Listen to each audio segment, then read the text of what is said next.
Welcome to the very best part of my broadcast week. I'm going to start our show off this week with a story. In 1911, something happened called the Triangle Shirtwaist Factory Fire. It was in New York City. Hundreds of women working inside this factory had been asking for better labor conditions unsuccessfully. This building that they worked in had no fire escapes. A fire broke out, and they were trapped. 146 of those workers died in that factory fire. There was a woman named Frances Perkins who was working on consumer issues at the time, who found this to be an outrage and advocated on behalf of those workers and those who died. That caught the attention of Theodore Roosevelt. Her work continued, and she, because of this advocacy, drew the attention of another Roosevelt, Franklin Delano Roosevelt, who appointed Frances Perkins labor secretary. She became the first woman to ever serve as a cabinet secretary in the history of our country until that time. She served for 12 years, becoming the longest serving labor secretary in American history. The Labor Department building here in Washington, D.C. is therefore named after Frances Perkins. In 1995, in a town east of Los Angeles called El Monte, 72 immigrants from Thailand were discovered working in what can only be described as a garment worker factory, but it wasn't a building. It was a series of row houses, which means they worked where they lived, which means they didn't live at all. They just worked. This case came to be recognized as the first defined case of labor slavery in America since we had abolished slavery. And an attorney for an advocacy group took up their cause and propounded what was then a somewhat novel legal theory that garment manufacturers had to be held responsible for conditions like this, wage slavery, terrible working conditions, and that actually happened. Those things were changed. And this advocate also said that people who are trafficked like these Thai nationals had been trafficked should have a special visa to protect them. This advocate and this work drew the attention of then Governor Jerry Brown, who appointed her to several positions of significance in California's Labor Department bureaucracy. She later rose to be the Commissioner of Labor in California. Her name is Julie Su. She's the acting director of the Department of Labor, and that's the story that I'm linking together. Frances Perkins, Julie Su, Labor Department, worker rights, and the rest. Julie Su, welcome to the Takeout. Thank you very much. Did I get anything wrong there? That was an impressive story and linking of stories, something that I have All done true. too. Last year, the Triangle Shirtwaist Fire Memorial was dedicated in New York, and I spoke there and made the same link. So thank you very much. What do those stories tell you about the history of workers, worker rights, and the collision with free enterprise, capitalism, and the like? Yeah, that's right. I mean, I think one thing it tells us is that too many workers have to work under conditions that are totally unacceptable. And in the Triangle Shirtwaist Fire case, as you mentioned, those workers were advocating for change. They were saying that the conditions were dangerous, that the exits were blocked, that they needed health and safety protections, and people didn't listen until that fire broke out, and many of them died, and they had to jump. They jumped from that building to their death because otherwise they would have been burned. And I often think about what would have happened if people had just listened to them before the tragedy happened. So I think a lot about how in our work today, are we listening to workers when they speak? And are there things we could do to avoid a tragedy like that? Those Thai workers, just to fast forward to modern times, I recently got to induct them into the Department of Labor's Hall of Honor so they could take their rightful place as heroes who have changed labor conditions, who have raised awareness about practices that are unconscionable. How did you hear about those conditions? How did that come to you? So that case came about. I was working at a nonprofit organization now called Asian Americans Advancing Justice. I was fighting alongside low-wage workers, including garment workers, and that case came to me because the state enforcement agency that I would come to lead over a couple decades after that was going to do a raid on what they said was a garment factory. Now, I did not know at the time how horrible the conditions actually were, but it's a good example of how those conditions where workers were basically held in modern day slavery aren't so much aberrations as they are like part of a spectrum of the kinds of abuse that working people have to face because of market conditions that And their allow them to be- powerlessness. and their powerlessness, right, and their invisibility. And so I was called by the state agency to say, we have a raid. We need help with people who actually speak Thai. And can you find us someone for us? And that's how I knew about it. And the next day, front page news about those conditions. And I said, what happened to the workers?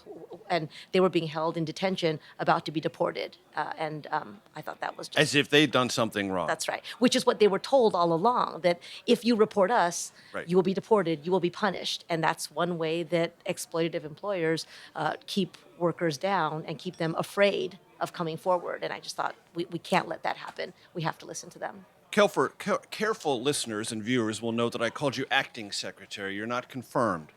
You were recently reported out on party line vote from the Health and Education, Labor, and Pensions Committee on the Senate side. What are the prospects for your confirmation? I remain hopeful. I've appreciated the tremendous support I've received from a lot of senators, and we continue to collaborate on things. Shared commitment to making life better for workers in a whole bunch of different ways. I do have a very important job to do that the president has entrusted me to, and as you heard in the State of the Union, he has great clarity about the challenges that we face as a country, domestic and global, and a very clear vision for how to meet those challenges. And it is my job to help him to deliver on that vision. And that vision, workers are very central to that. And so the role of the Labor Department and my role is especially important in an administration that is pledged to be the most pro-worker, pro-union administration in history. Any I'm here to do chance it. you would withdraw? No. So the Senate's going to have to deal with you one way or the other. I respect the process, but again, the president, I'm really honored by his support, and I feel like we are, the gains that working people have seen in this administration is partly a function of their strength and courage and their organizing and their coming to the bargaining table and making demands, but it's also because leadership matters, and this president has said worker well-being is central to a strong economy. And I'm here for that. Have you made any headway with West Virginia Democrat Joe Manchin? No, I did see him at the State of the Union, though. And Say hi? Yes, we did. Anything else? No, there wasn't a lot of time for more. Honestly, what do you think the prospects are? I think that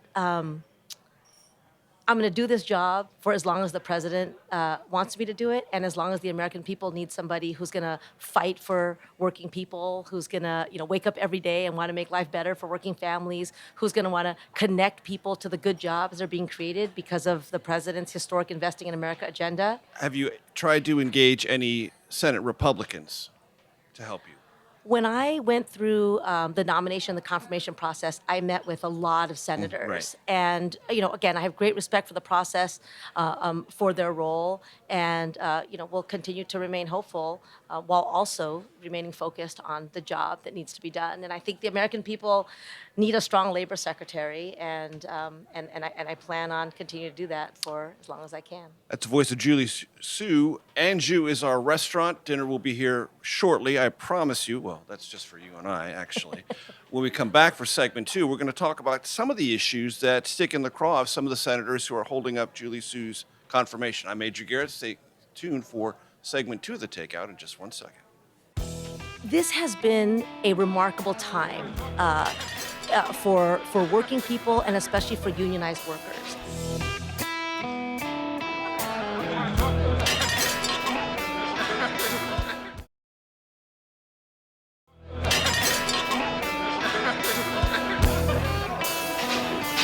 Welcome back to the Takeout. Acting Labor Secretary Julie Sue is our special guest. A couple of Republicans, more than one, have pointed to this or commentaries like this, which I came across in the Orange County Register. reading directly from a recent editorial. Julie Su's incompetence as California's labor secretary during COVID-19 pandemic cost the state $32 billion to unemployment insurance fraud. She ought to have been fired. Your response? Well, one of the things that COVID demonstrated was the inadequacy of many of our systems that are supposed to support working people. And the unemployment insurance system was one of them, right? This is a system that in states across the country is built on decades old technology. There's been underinvestment for a very long time. And so when the crisis hit, it was wholly inadequate for providing the kinds of benefits that were needed. You know, I was mean, the California. what I've read is that people got them who didn't deserve them, including people in prison, people who were not jobless and the like, and people who did deserve them didn't get them. So the True? reality is that the large majority of people who were eligible for benefits and should have gotten them got them. But that's not an excuse for the fact that many people suffered greatly because the system, again, there were backlogs, it was slow. And that's why now, in my current role, my team and I are very hard at work on building a system that's going to work in the next crisis. I always say the UI system was like a house with a leaky roof. And in good times, you could put a couple buckets under it and mostly ignore it. But in the storm, everything, all of its weaknesses get revealed. And most of these are administered at the state level. Yes, that's right. That's right. But it is a partnership. It's a federal-state partnership. And what we have really restored and approached it with is the idea that we should be working together to make sure that we have a system that is strong, that is accurate, that can combat fraud, but most importantly, is going to put money into workers' pockets when times are tough and they're supposed to get benefits. Other critics of your nomination don't like the way you embraced SB 5, a bill in California that became law that essentially said gig workers should be treated, and there are some exemptions. If you're a gig worker who negotiates directly and sets prices with your consumers or your partners, that's fine. But if you're a Lyft driver or an Uber driver or DoorDash or things like that, you are an employee and deserving of all the protections that come with that as a recognized, registered employee. Your response?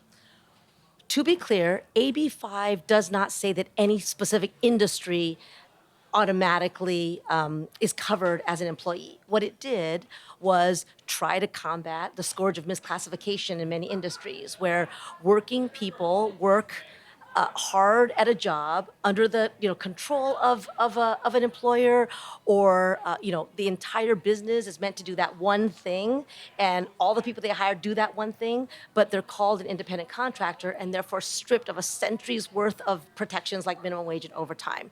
Or healthcare. Healthcare, workers' compensation, unemployment insurance during hard times. I mean, to link the last conversation with this one reason why the system needed to put in place a whole new pandemic unemployment program was because our existing unemployment insurance system, too many people were not covered by it, in part because of misclassification. So there's connections between these kinds of abuses.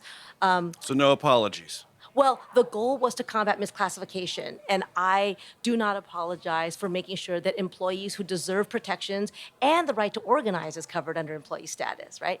That those workers have those kinds of protections. You are also on the plus side, and this is what your defenders say in the Senate, credited with helping to resolve a couple of very sticky labor issues. Shipping or dock worker strike in California and the rail strike. How did you do that? Well, this has been a remarkable time for working people and especially for unionized workers. And that is because working people are tired of being mistreated. Workers are demanding their fair share of profits, right, of industries that they've helped to build. And we're seeing that. It's also no accident that this is happening with a president who has been very clear that the middle class built America and unions built the middle class. So unions are seeing a moment in which organizing and coming to the bargaining table and demanding fairness. This is a moment for that. And we're seeing that across multiple industries, as you suggested, from Hollywood to healthcare to hospitality, from dock workers to delivery drivers, teachers to auto workers. And in certain of those instances, we look to see whether my involvement could be helpful. We rely on the parties to tell us that because collective bargaining is ultimately up to the parties. Right, exactly. And in certain instances, I've had the privilege of coming to the table to try to help move negotiations along. And again, it has been a privilege to see the kinds of win-win solutions that can come through collective bargaining. And when your Republican critics say collective bargaining is something that people should be able to opt into, but also should be able to opt out of, right to work, as many states in this country recognize, and they say you are hostile to that, your reaction is? I mean, let's look at what has happened just in 2023 alone. Working people have won, on average, double-digit wage increases just in the first year of many of these new contracts that have been achieved. Workers have also come to the table to say we should have a voice in things like the adoption of artificial intelligence, right? We should have a voice in We're thinking going to about get to AI in a minute, I promise the you. future of our industry, right? Working people like the UAW have opened up factories that were shuttered, and that's going to revitalize entire communities. And non-union employers have been raising wages in response to union contracts so that they can remain competitive. All of these demonstrate the benefit that unions have on our economy, and I think that preserving that right, that ability of workers to organize, and then supporting the power of unions to transform workplaces and to bring about more equity, right? The gap between CEO pay and frontline worker pay is the highest it's ever been. It's not fair. And so unions are a big bulwark against that. And in President Biden's America, they're what make America strong and what's going to make America stronger. And going back to where we started, there is a rather consistent thematic approach of business and labor in this country. Business opposes or tends to oppose more aggressive assertion of worker rights on behalf of wages, benefits, or hours. So this is the neat thing that I've also seen in this position is that that's not always the case, right? So employers who, you get to the other side of a negotiation. I've been at the table with employers who see the benefit to them of the kinds of security and stability going forward because they have a strong union and A good well-trained, labor management reliable relations. workforce. Exactly. It's retention, it's training, it's also just morale, right? Like people feeling good about their work, and many employers who feel like their job is not just to pad their bottom line, but to actually help build up the communities that they're a part of. We're also seeing companies voluntarily agree to recognize their union, for example, agree to neutrality. Big companies that are doing that, and we've had them come to the Department of Labor to talk about the business case for worker voice. Those companies are saying it is better for me if I treat my workers with respect, give them the real choice that they should have, and build my business off that kind of model. So I don't think it's definitely not a given that employers are going to oppose union organizing drives. And we're seeing companies, even in places that were thought unorganizable before, right, really vulnerable workers, recognize their workers' right to join a union. And I think that's a good thing. But the theme I've read in the last 20 years is that unionism is dying in America. Well, about 60 million Americans say that they would want to join a union if they knew how, or if it wasn't so hard, meaning there wasn't so much retaliation for it, right? They didn't have to risk their economic security for Their livelihood. it. There wasn't so much retaliation, or even that it didn't take so long to get to a first contract. Right? That's one of the ways that I think employers really kind of mess with the systems where their workers have already clearly chosen a union and they delay getting to a first contract. So working people want to join a union. And I think, again, we're in a moment where both employers and employees are seeing why it's good for the economy, and as President Biden says over and over again, this is how we build an economy that leaves no one behind, where And workers get their fair if share. there was ever a doubt that we're in a moment, just check with Starbucks. That's the voice of Julie Su, the acting Labor Secretary of the United States government. When we come back from segment 3 of the Takeout, I'm going to ask her about a newsworthy promise the president made at a State of the Union address. We'll be back. The writers and the actors put that issue front and center and demonstrated what is possible when workers have a say.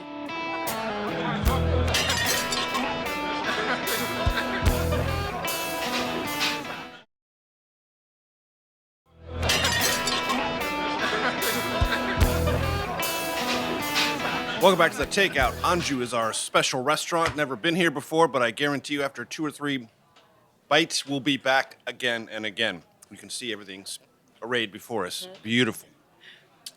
Julie Su is the acting Labor Secretary of the United States government. And at the State of the Union, I want to read this directly. The President of the United States, talking about the U.S. economy, said the following, and I quote, "The landing is and will be soft." True? So 14.9 million jobs created since this president came into office. We have had an unemployment rate of under 4% for 2 years and running. It's the longest stretch in 50 years. Labor force participation remains strong. For women, it's been especially strong, prime age working women. And real wages are up. That means especially for low and middle income Americans, wages have outpaced inflation. I think that all of those numbers, even if you took one or two of them, but all together, that is pretty much the softest landing that you could imagine. The reason I ask is, though the jobs report that came out just last week was higher than economists had predicted, there were underlying revisions to the 2 previous months, December and January, that suggested to some economists, maybe wet blanket economists, I don't know, that there is underlying weakness in the labor market and that a recession could be coming in the next 2 or 3 quarters. How do you read that? So people have been saying that for 3 years now, and the numbers don't lie. People have said we can't have the kind of job creation that we actually have had. We cannot bring people back in the labor market, and people are back in the labor market. We cannot both bring down inflation and keep wages high, and we have done that. And so I think the naysayers either don't want to see the numbers that as they actually are, or are looking at something else. And President Biden's economic policies have defied expectations for 3 years in running, and the last jobs report was 275,000 jobs created. And so, again, I don't know what other kind of landing this looks like, but remember, people were saying there was going to be a crash, there was going to be a recession. We couldn't get the jobs, and once we got them, it was too hot. I think we are now, safely in a place of saying that the economic So when the policies have detractors worked. or the wet blanket economists say the labor market is softening, you disagree? I mean, certainly we are no longer seeing the kinds of numbers from last year, right? 400,000 a month or more. But President Biden a year ago said we will get to, our plan is to get to a more steady state where we're still seeing steady, stable growth. And we're still seeing people, broad-based, right, across many sectors, which was the case in February and has been the case throughout. And that is how we will build a strong and stable economy. You mentioned, and I think this is accurate in terms of the last year, the last 12 months, wages have outpaced inflation, but they didn't the 2 previous years, correct? Yeah. Right. So inflation writ large is still a factor, not only in terms of politics, but I'm not talking politics, I'm just talking about real wages on an hourly basis are not where they were February of 2021, the first full month of this administration. Right. Correct? That's right. I mean, inflation has come down by like 2/3, right? Its peak, it was something like 9%. Now it's somewhere 3%. We'll see new inflation numbers for February. But I do think the point here has to be, the story of this economy is we came back from the wreckage of COVID, and the president bet big on the American people, bet big on the American worker. Many people said if you do the kind of investments we're talking about in the American Rescue Plan, it's going to, right? It's going to be too hot. It's too much. I think the president believes, he made it clear in the State of the Union, there's no such thing as too much that's good for, too much good for the American worker.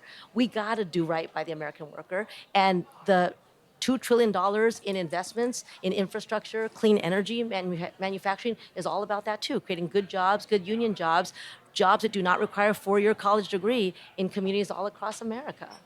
You mentioned artificial intelligence a moment ago, and I said I promised we'll get to that. Well, here we go. The investment bank Goldman Sachs recently predicted that 300 million jobs globally could be lost or diminished by artificial intelligence. I believe the number in the United States over time is upwards of 80 million, 84 million. Should workers be terrified, therefore, of artificial intelligence? So, point number one, there is nothing inevitable about AI, meaning There isn't. there isn't. No, whether jobs stay Billions or and whether billions they are go, chasing it whether in we capital markets right now. whether we it's not that AI is not going to be developed. There's nothing inevitable about how it gets used and its impact on working people. Those are choices. They're choices that they're policy choices. They are choices that in industry, employers, government are all going to make. And that's why the president issued an executive order saying, let's figure out how to make sure that AI is safe, secure, and reliable. Well, my argument is that it's not safe, secure, or reliable unless it does right by workers. And there's going to be a lot of choices that are made that we're making right now, right? But and when workers have a voice at the table about AI, it doesn't mean that AI can't be adopted. Like It just actors means- or writers. Exactly. It That's just what means the that we whole have strike to- was about last year. 100%. That's right. So the reason I think people are concerned about this, the reason I raise it, because you're one of the best people in America I could ask these questions to.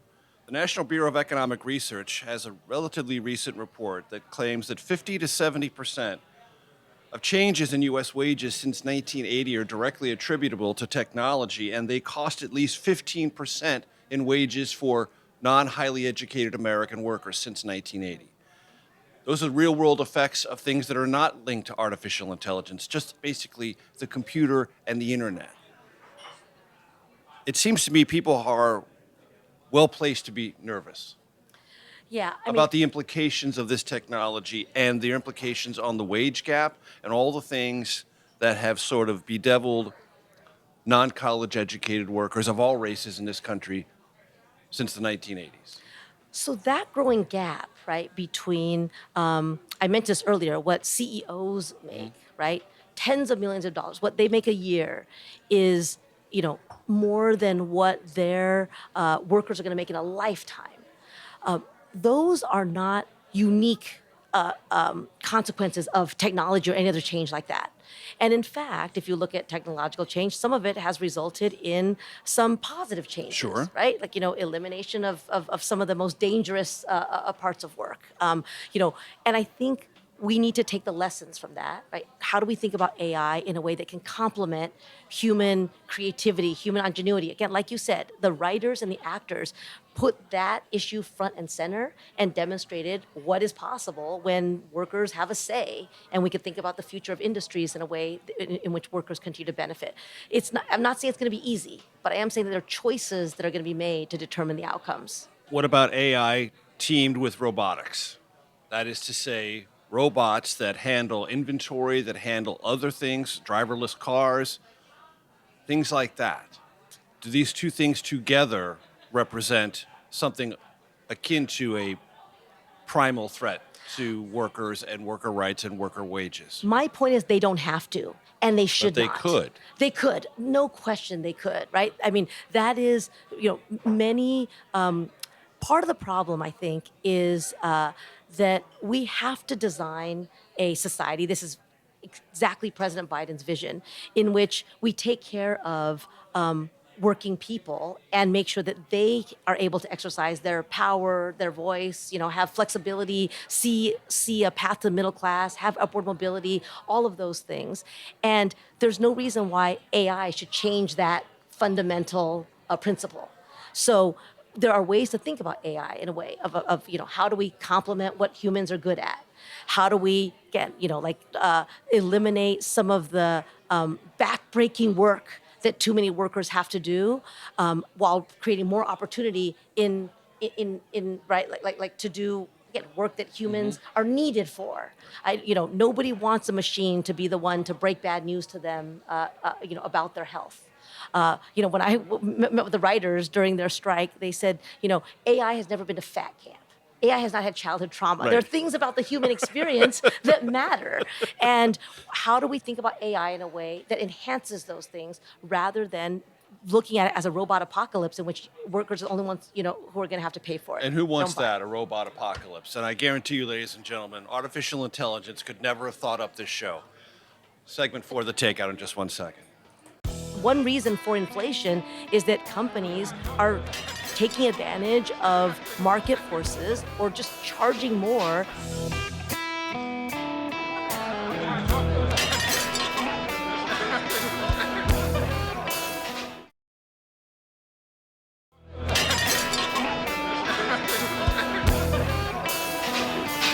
Welcome back to the Takeout. I don't think our table at the Takeout has ever grown more from more beautiful food arrayed around the microphones. I may be wrong about that, but I don't think so. I have a pretty good memory. Anju is our host restaurant. We appreciate their hospitality and this magnificent feast they have set before us. We'll get to it on the other side of the show because Acting Labor Secretary Julie Su and I want to enjoy it in its full measure. No little bites. Talk to me about a couple of things I'm curious about in American labor and workforce. I have some experience with this.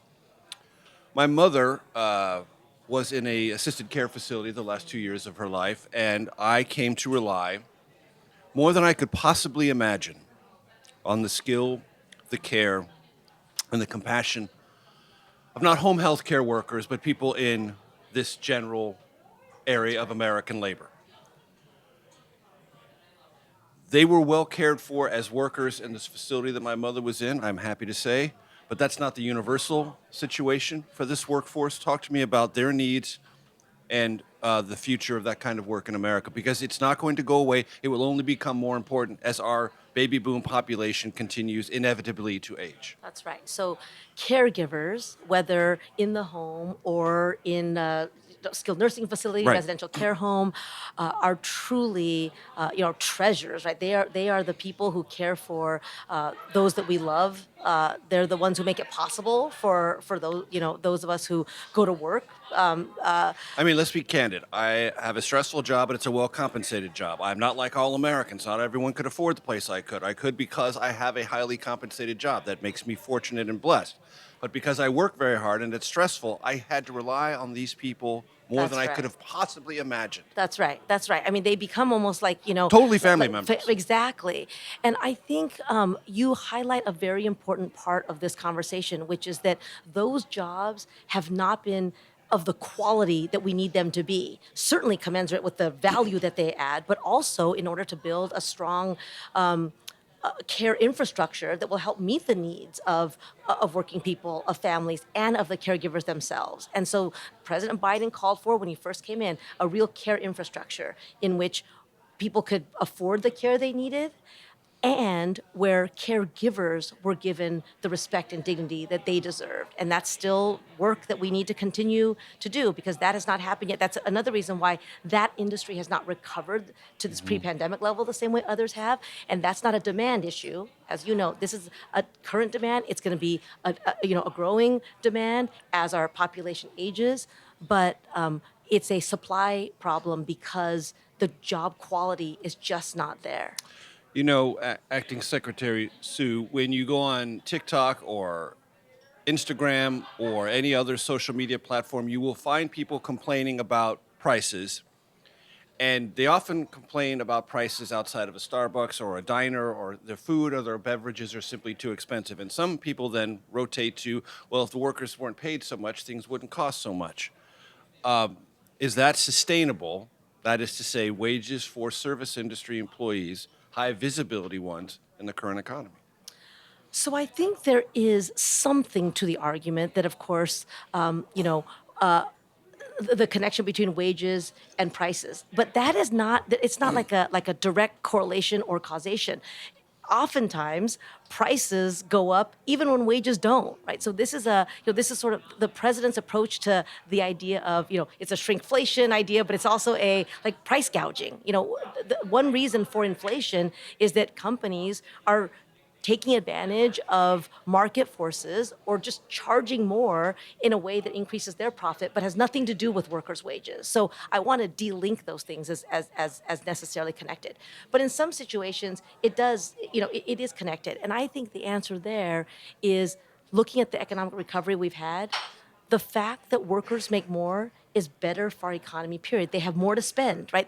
Workers, especially workers who work for hourly wages, are the ones who are spending money in the small businesses in their community, right? In restaurants. They're the ones who keep the economy going. And that's why, in addition to the well-being of workers, just from economic perspective, good money in workers' pockets is a good thing. And of the economic research that says when you inevitably raise minimum wages, you destroy jobs, you say?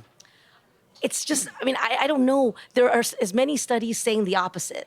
And I think when you look at the impact of minimum wage increases in states that have them, we've seen stronger economies, more, again, local spending, people coming into those jobs, right, in this tight labor market, which is a real feature of Bidenomics. It's a way that workers get more power and get more choice. Higher wages has been how workers get recruited into jobs. It's about retention. It's about, we talked about this already, worker morale. Those things, when workers are paid better and they're treated better, as many employers saying this as anybody else, it's better for the business too. If I read the statistics correctly, Madam Acting Secretary, there are about 9 million unfilled jobs in America presently and about 6.5 million unemployed, right? How does that work month to month? We have this gap.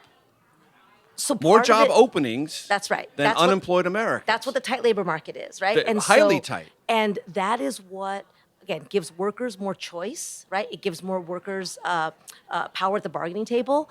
But it's also a result of the president's historic investments in American roads and bridges.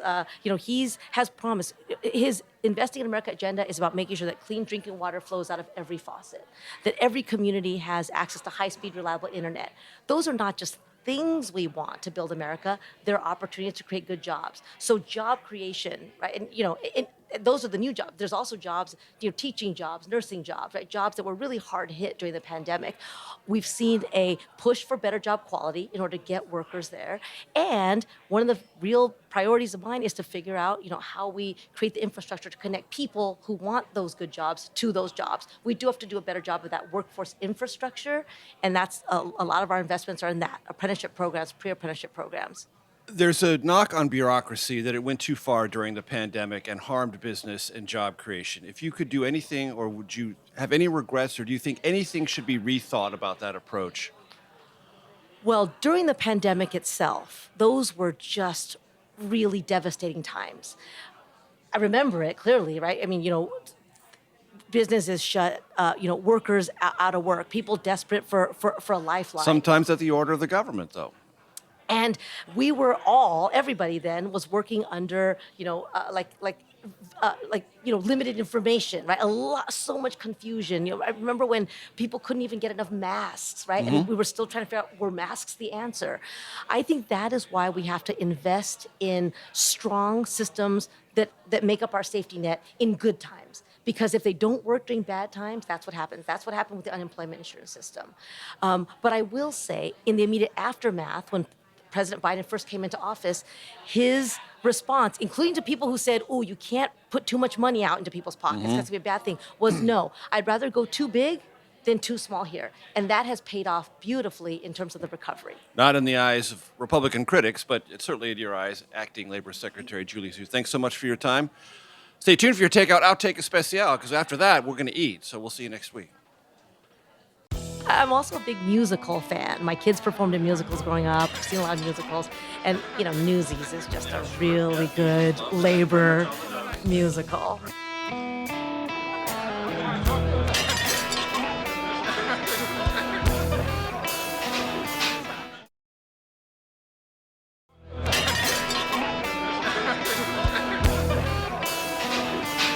Welcome to your Takeout Outtake Especial. Anjou is our host restaurant. We love their hospitality. I can already tell you I've had a couple of bites of their food. We're going to get to this in a second.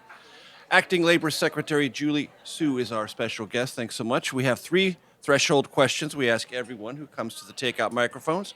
Take these questions in whichever order you prefer. Most influential book in your life and why? All-time favorite movie? And if you're going to enjoy some music on a long flight or a long drive, what artist or genre is it most likely to be? Oh my gosh. You've watched the show before. You're not totally surprised. I know, but I wasn't. Okay, so, wow. I will mention the most recent book I read, which was... Sometimes people do that, okay, yeah. it was Kim Kelly's Fight Like Hell. It's about working people, their struggles, their resilience. Phenomenal. In terms of movie, you asked me about a movie, so I haven't had a lot of time for movies. I'm sure, the but movie, this is your whole life. It just doesn't mean all right, recent. so in my whole life, my childhood friends will tell you that my favorite movie was always Rocky. Now, it's the Rocky series. Right. I especially like Rocky 3, and I could actually act out scenes from it. I won't do that today. But it's an underdog story. Right, yes. and, Who doesn't love an underdog story? Right.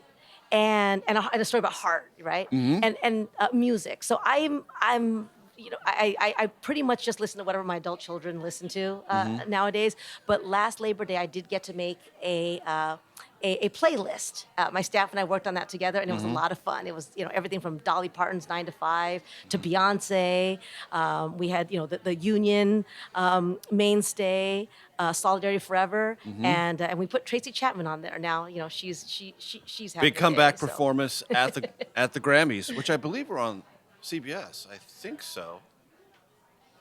Let me go back to movies for a second. Any labor-oriented movies that you are fond of? Oh yeah, I mean I've watched, right? I mean, Norma Ray is a a movie I've seen. You like me, you really do. Yeah. Sally Field. Go look it up. It's on the web, kids. I'm also a big musical fan. My kids performed in musicals growing up. Okay. I've seen a lot of musicals, and Newsies is just Yeah, a sure. really Yeah, good Newsies love that. Very much on the nose. Thank you. musical. Right. Yeah. Right. And there's a great documentary. Well, I'm not sure if it's a documentary or a feature film. Mate One, about West Virginia coal miners. Excellent. Highly recommended, folks. Julie Su, Acting Labor Secretary, United States Government. Anjou is our restaurant. The food is here. We're going to eat. See you next week, folks.